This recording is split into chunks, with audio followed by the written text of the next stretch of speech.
Assalamualaikum dan selamat sejahtera. So hari ini kita akan meneruskan dalam mata pelajaran Bahasa Melayu. Hari ini kita akan fokus penulisan bahagian C, di mana iaitu menulis karangan berformat ataupun tidak berformat. Okey, seterusnya kita tengok objektif. Kita adakan teknik menjawab ini adalah untuk menghasilkan penulisan yang kreatif dengan menggunakan bahasa yang menarik dengan betul. Okey, so yang sangat penting sebab bahagian C mempunyai markah yang paling banyak iaitu 25 markah. So kita perlu penulisan yang kreatif. Okey, kita pergi pada bahagian C, itu 25 markah. Yang pertama, menulis karangan. Okey, bahagian C ni adalah menulis karangan. Yang kedua, karangan berformat atau tidak berformat. Okey, so kita ada dua, karangan berformat atau tidak berformat. Bilangan soalan di bahagian C ada dua soalan. So kita perlu pilih satu saja. Tak boleh buat dua, satu saja karangan. Dan jumlah perkataan ialah antara 80 hingga 120 perkataan. Okey, kita tengok karangan berformat. So yang ada karangan berformat ini adalah mempunyai format tertentu mengikut jenis karangan. Okey, yang pertama dialog ataupun temu ramah. Yang kedua laporan. Yang ketiga surat rasmi atau tidak rasmi. Surat rasmi kita hantar kepada urusan-urusan rasmi ataupun kepada pegawai-pegawai yang berkenaan ataupun kepada guru. Itu adalah urusan rasmi. Kalau tidak rasmi, kita hantar kepada rakan-rakan, ibu bapa, nenek, atuk, okey, saudara mara, itu adalah tidak rasmi. Okey, karangan ucapan pula. Yang ini adalah ucapan hari jadi ke, ucapan perpisahan. Okey, itu semua adalah karangan berformat. Yang seterusnya adalah syarahan. Yang ini syarahan selalunya kita adakan pertandingan syarahan. So dia ada format. Berita. Seterusnya perbahasan dan juga catatan. So ini semua adalah karangan yang berformat. So untuk menjawab karangan yang berformat, murid-murid perlu mahir dan ingat formatnya dengan betul supaya kamu punya karangan mendapat markah yang cemerlang. Kalau tidak, kamu akan kekurangan markah sebab kekurangan format, so markah pun akan berkurangan. Jom kita tengok karangan tidak berformat pula. So yang pertama kita ada cerita atau imajinasi. Yang kedua karangan cerita. Yang ketiga fakta. So fakta ni kalau nak jawab so kena ada banyak idea lah. Okay, yang keempat gambaran atau keperihalan. Ini keperihalan gambaran. Yang kelima ialah perbincangan. Yang keenam, autobiografi. Ini autobiografi ni aku sebuah kerusi. Aku sebuah meja. Okay, yang ketujuh, biografi. Yang ini adalah tentang orang. Yang ke-8 adalah peribahasa. So, antara semua ni, ini adalah karangan tidak berformat. So, untuk mendapatkan markah yang cemerlang, so murid mestilah secara keseluruhan idea perlu menepati tugasan. Yang kedua, format karangan mestilah lengkap.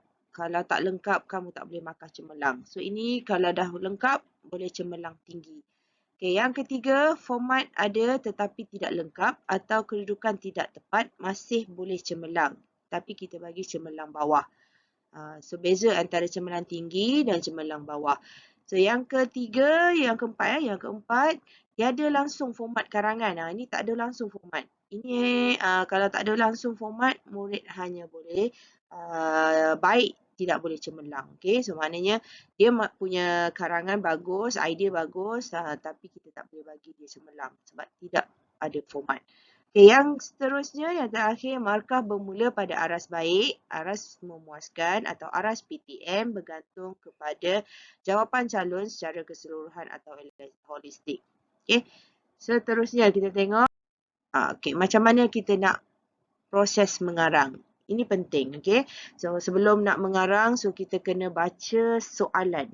Sebab dengan soalan itu, kamu tahu jenis karangan apa yang dikehendaki oleh soalan. So, selalunya murid akan salah membina karangan apabila tidak faham pada soalan. Okay, yang penting baca soalan dahulu. Okey, yang kedua, perlu fahami kehendak soalan. Inilah dia. Kalau dah baca, perlu faham apa soalan tu hendak. Okey, dia nak soalan buat karangan laporan ke, karangan catatan, karangan cerita ke. Okey, so perlu fahami kehendak soalan. Okey, yang ketiga, kamu mesti memilih soalan. So, tadi saya cakap karangan bahagian C ada 2 soalan. So, pilih salah satu. Kalau seeloknya kamu pilihlah soalan yang senang untuk kamu dapat markah. Okay, kalau kamu confident boleh jawab soalan yang mempunyai format, so kamu boleh jawab. Kalau tak confident dengan soalan yang berformat, so kita pilihlah karangan yang tidak berformat. Okey, seterusnya kita tengok pula selepas dah pilih soalan, kita perlu buat kerangka. Ini sangat penting. Kerangka tu bukannya kerangka yang bila dalam periksa kita tak perlu kerangka yang panjang lah. Cukup sekadar pendahuluan, isi 1, isi 2, isi 3, isi 4 dan juga penutup. Okay, so itu penting supaya kamu dapat idea untuk mengarang, untuk membina ayat. Okay. So, dan seterusnya, selepas dah buat kerangka, barulah kamu boleh menulis karangan. So, tulislah karangan dengan bahasa yang indah, bahasa yang gramatis dan juga dengan menggunakan tata bahasa, menyemak tata bahasa yang betul lah. Seterusnya ini yang akhir sekali kamu perlu semak tata bahasa. Ini biasa. Okay, semak tata bahasa dari segi struktur ayat, dari segi tanda baca, itu sangat penting. Okay, supaya kamu mendapat markah yang cemerlang. Okay, kita tengok pula seterusnya kita tengok ciri-ciri karangan yang baik. So, kita nak karangan yang baik untuk dapatkan markah yang cemerlang, apa yang perlu ada? Okay, yang pertama, kamu perlu mempunyai pendahuluan yang berkesan. So, saya kata dalam rangka karangan kamu mesti ada pendahuluan. So, pendahuluan ini sangat penting untuk kamu hasilkan karangan yang baik. Okay, yang kedua, perlu ada isi yang teratur. Sebab tu kita perlu ada rangka karangan. Isi 1 nak cerita tentang apa, isi 2 nak cerita tentang apa, isi ketiga nak cerita tentang apa, isi keempat nak cerita tentang apa, baru kita boleh bina ayat dengan baik. Okay, isi mesti ada. Okay, yang ketiga, satu isi, satu perenggan. So, maknanya satu isi tu satu perenggan. So, kita ada 6 perenggan.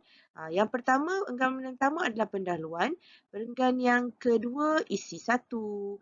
Perenggan yang ketiga, isi 2. Isi keempat, isi kelima. Okay, yang keenam adalah penutup. Okay. Huraian isi yang baik. Okay, seterusnya kita perlu ada huraian isi yang baik. Kita dah ada isi. So, mesti huraikan isi itu dengan baik. Selalunya lah, inilah masalah murid-murid. Tidak boleh menghuraikan isi dengan baik. Okay, kita dah ada isi, so tak ada huraian. Isi saja. So, huraian kurang. So, kita kena belajar cara nak menghurai isi dengan baik. Okay, yang kelima, memberikan contoh yang tepat. Contoh yang tepat ni maknanya bergantung kepada isi kamu lah. Okay, kalau isi kamu tentang pemakanan hidup sihat, so kena berkaitan dengan itu. Contoh pun mesti berkisarkan kepada isi utama tu. Okay, seterusnya yang keenam, kesinambungan isi yang lancar. Maknanya kesinambungan ni ini samalah. Isi-isi yang ada, yang kamu senaraikan, yang kamu buat kerangka karangan itu, isi tu kalau boleh tidak boleh berulang lah. Sebab tu kesinambungan isi yang lancar. So, dari isi 1 ke isi 2 ada kaitan. Okay, tapi jangan isi yang sama. Okay, yang ketujuh ialah penutup yang sesuai. Ini mesti wajib ada penutup, wajib pendahuluan. Okay, itu adalah barulah karangan kamu lengkap dan gramatis lah. Baru boleh dapat markah yang cemerlang. Okay, seterusnya kita tengok pula petua mencari idea karangan. So, yang ini kita menggunakan konsep kata tanya MASBBD. Okay, ini dah diperkenalkan oleh pakar-pakar bahasa lah. So, saya guna pakai apa yang mereka guna. So, untuk memudahkan kita menghasilkan karangan yang baik. Okay, kita tengok apa itu MASBBD. Okay, so yang pertama M, mengapa.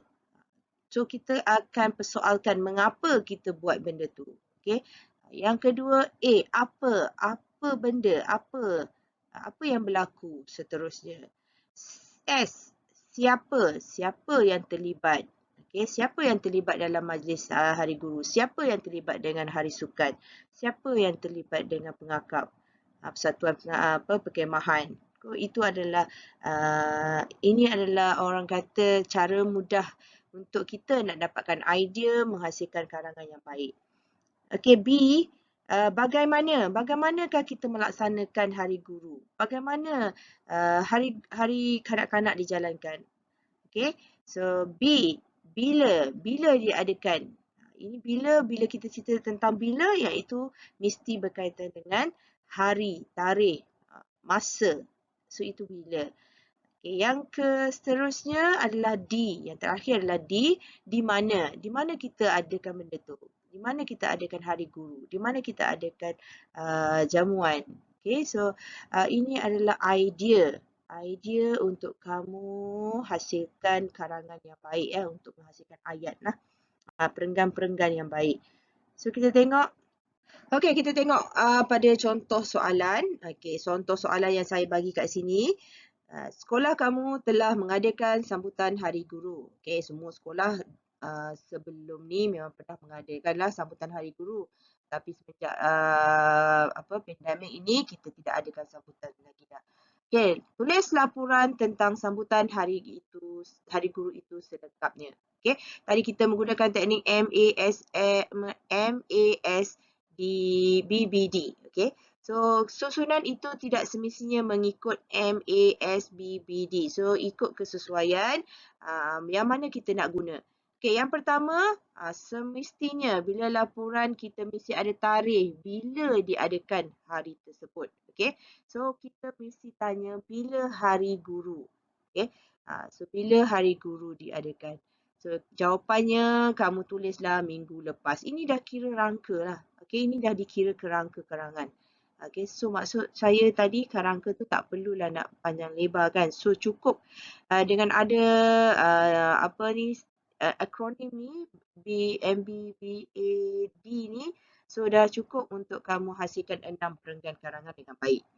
Okay. Yang kedua, di mana diadakan? Kat mana?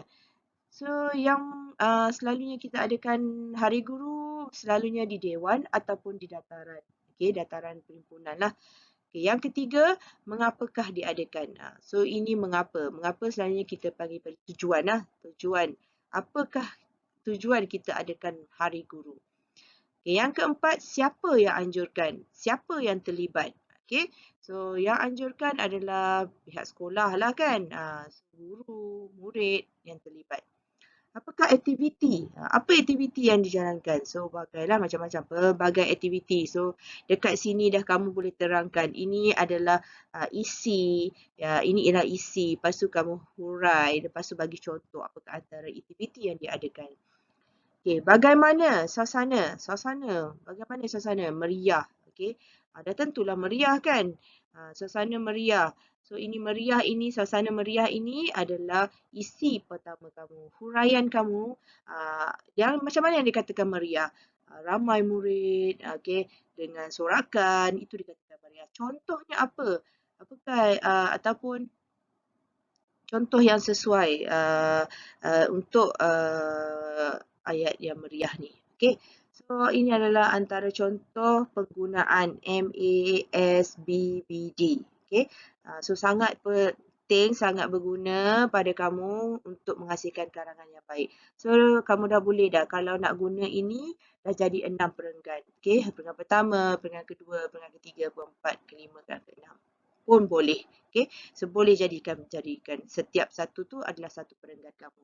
Ataupun setiap satu perenggan kamu boleh gunakan juga nak hasilkan isi, huraian dan contoh. Okey, seterusnya kita tengok. Okey, inilah dari segi huraian isi tu. Okey, so maknanya tadi kita bila diadakan. So minggu lepas, iaitu ini dah dikira huraian, iaitu pada hari Sabtu 14 Mac pukul 8 pagi. Okey, contohnya tak payah, kalau kamu nak letak yang contoh tu pun boleh. Okey, yang kedua, dewan. Dewan ni di mana? Di mana yang diadakan? Di Dewan Sekolah. So, di mana ini adalah huraian dia? Tadi adalah isi dia di Dewan Sekolah, huraian dia, kerusi guru disusun di tepi dewan, pentas dihias dengan cantik. Ini adalah huraian. Okay, di dewan tu kerusi disusun dengan dewan. Okey. Yang ketiga, menghargai jasa guru. Ini mengapa? Tujuan kita adakan Hari Guru itu kenapa? So, menghargai jasa guru. So, antara huraian yang kamu boleh adakan dekat situ, wakil murid memberi ucapan, wakil pengawas memberikan hadiah untuk guru. Itu adalah huraian ya. Yang keempat, S. Siapa? Siapa yang anjurkan, siapa yang terlibat, siapa yang merasmikan. So, macam-macam boleh kamu buat siapa ni.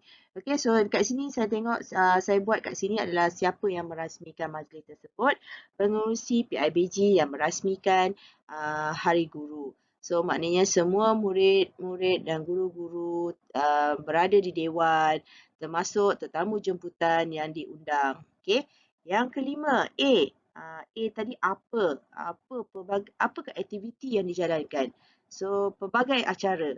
Okay, yang pertama, ada ucapan guru besar, ucapan PIBG, nyanyian lagu Kami Guru Malaysia, persembahan murid, persembahan guru, pemberian anugerah guru. Ini antara acara yang dijalankan lah. So, bagaimanakah suasana semasa hari tersebut? So, kita boleh nyatakan suasana dia meriah, ataupun kalau berwarna-warni, dihiasi dengan pentas yang cantik. So, semua kamu boleh ceritakan. Semua murid gembira pulang dengan ceria walaupun penat. So, ini adalah huraian. Okay, dari huraian daripada isi yang diberi. So, sangat penting. Huraian ini sangat penting. Sebab dengan huraian inilah kamu boleh mendapatkan markah yang cemerlang. Okey, seterusnya. Okay, seterusnya kita tengok bagaimanakah cara kita nak kembangkan isi. So, untuk mendapatkan karangan yang cemerlang, so isi perlulah dikembangkan dengan baik. Okay, mempunyai huraian yang baik lah. So, yang pertama kita mesti ada isi, kita mesti ada huraian dan yang ketiga mesti ada contoh lah. Okay, kita tengok isi yang ni saya ambil daripada contoh soalan tadi yang kita dah buat tadi. So, kita ambil daripada yang tujuan, okay, mengapa. So, tujuan sambutan Hari Guru diadakan adalah untuk menghargai jasa guru. Itu adalah isi utama dia. Daripada isi tu, kita perlu huraikan macam manakah murid-murid ni dihargai jasa guru dia. So, saya buat kat sini sebagai tanda menghargai jasa guru, murid-murid telah memberi hadiah kepada guru mereka. So, ini adalah huraian daripada isi yang diberi. So, daripada huraian itu, kita boleh bagi contoh. Apakah hadiah-hadiah yang selalunya murid-murid kita kasih? Okay, antara hadiah yang diberikan ialah bunga, kad ucapan dan alat tulis. So, saya bagi 3 contoh. Kalau kamu nak tambah, boleh. Tak ada masalah. Nak tukar pun boleh. So, contoh itu bergantung pada kreativiti kamu. Okay, so ini adalah cara untuk mengembangkan isi supaya karangan kita tu menjadi karangan yang terbaik lah. Okay, so kita dah habis untuk sesi pembelajaran berkaitan dengan karangan bahagian C, iaitu penulisan bahagian C, menulis karangan berformat dan tidak berformat. So, apa yang cikgu harapkan, ilmu yang cikgu sampai dapat memberi manfaat pada kamu dan membantu kamu untuk menghasilkan karangan yang baik. So, karangan yang baik perlulah daripada isi dan huraian yang baik. Barulah karangan kita dramatis dan cemerlang. Sebelum cikgu menutup tirai hari ini, so cikgu harap kamu dapat memberikan satu like, komen dan subscribe. Semoga ianya dapat membantu cikgu untuk menghasilkan video-video yang lebih menarik. So, semoga kita berjumpa lagi di lain hari. Assalamualaikum dan bye-bye.